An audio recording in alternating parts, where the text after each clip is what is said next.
Before this video starts, I just want to preference this and say that I had this idea to sort of talk about this before Wade's video came out.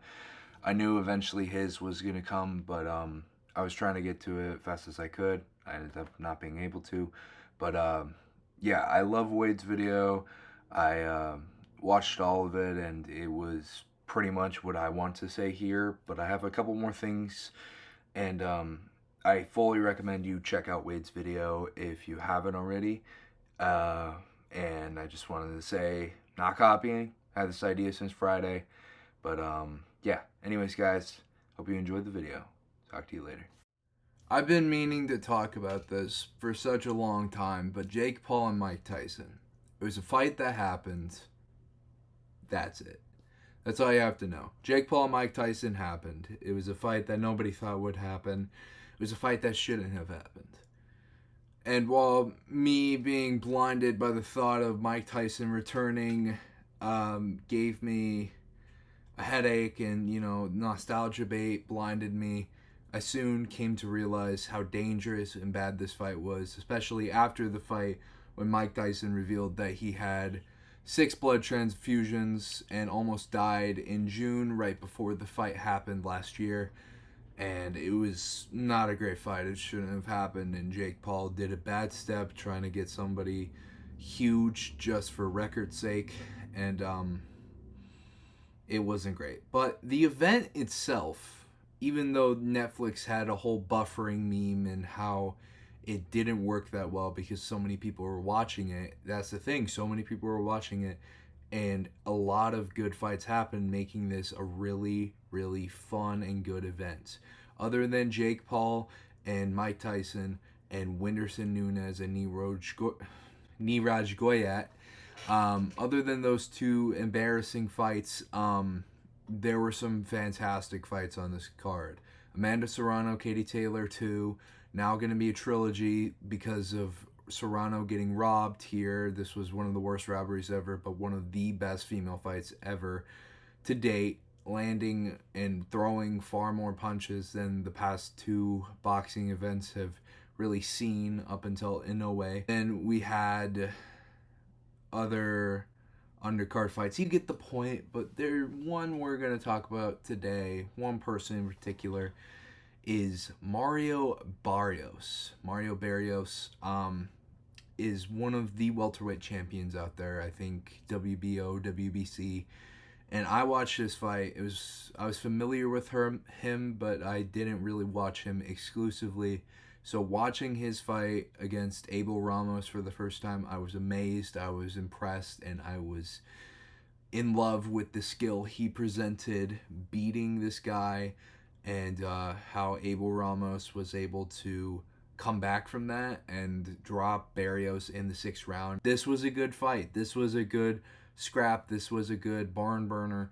And Barrios proved why he should be a champion. But on Jake's undercard, I guess he inherited something because he ended up chasing down a fight with Manny Pacquiao. And I am really disappointed in this fight happening, and it deserves heavy ridicule. Because if everyone is going to bash Jake Paul and Mike Tyson because Mike is old, Mike is out of his prime, Mike is on a losing streak, and his most recent fight, he looked good, but he's still old and he fought someone more his age. So if Jake Paul and Mike Tyson gets the ridicule it deserves, there should be nobody defending Manny Pacquiao and Mario Barrios. Because, let's be honest, dude, Manny Pacquiao has been out of his prime for so many years. The whole thing was that Floyd ducked Pac-Man until he was past his prime and then went on to beat him. If that is the case, then what is Barrios doing? What is Barrios doing beating up an old Pacquiao? Granted, this is a 12-year difference from the Tyson fight, so it's not exactly the same. And then there's people with those particulars, but it's still bad. And it's 10 times worse because he's an actual title holder. He should be fighting Boots. He should be fighting Teofimo. Instead, he is fighting Manny Pacquiao. Pacquiao's last fight was in 2021.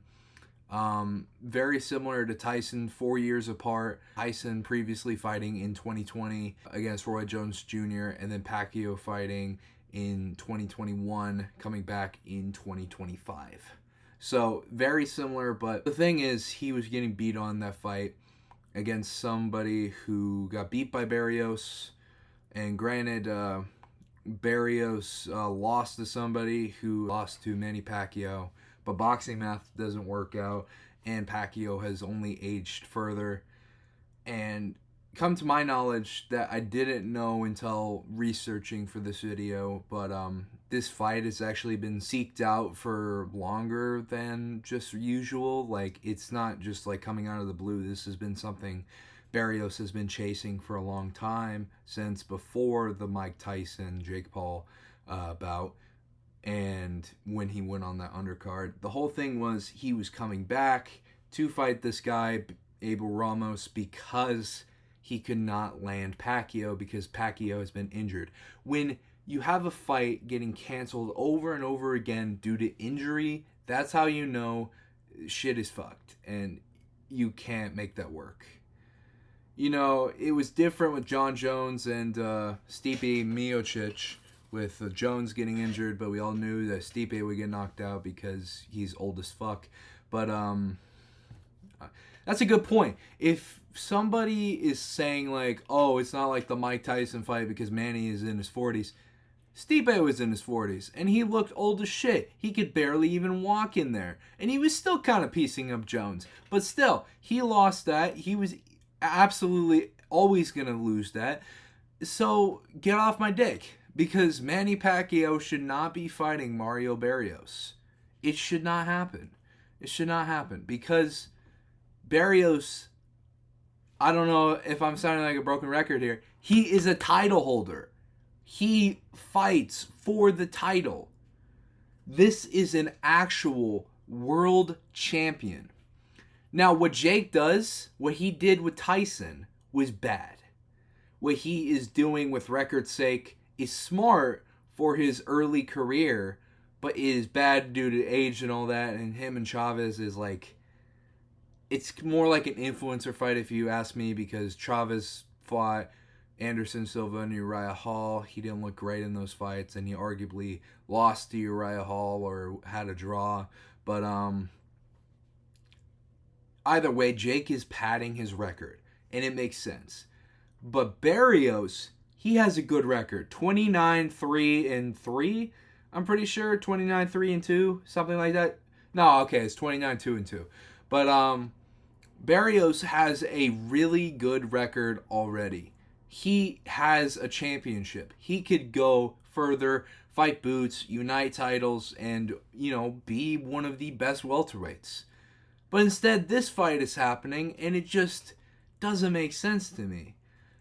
It begs the question, is this going to be a norm? Is this going to be something that Jake started, to which we're going to have like Klitschko come back, or somebody like Eubank Sr. coming out of the retirement home, or like somebody coming back just to fight for a title again? It's just really weird and annoying that something like this is happening, and I'm really scared for Manny because I think he's gonna really get hurt in there. And yeah, at the end of the day, I just want people to realize and see, you need to treat everything the same.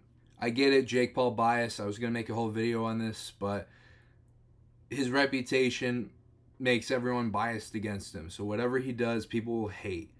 But the sentiment of this fight should be viewed the same exact way as Jake Paul and Mike Tyson. The same exact way. I don't care if it's another guy. I don't care if it seems like a more likable guy.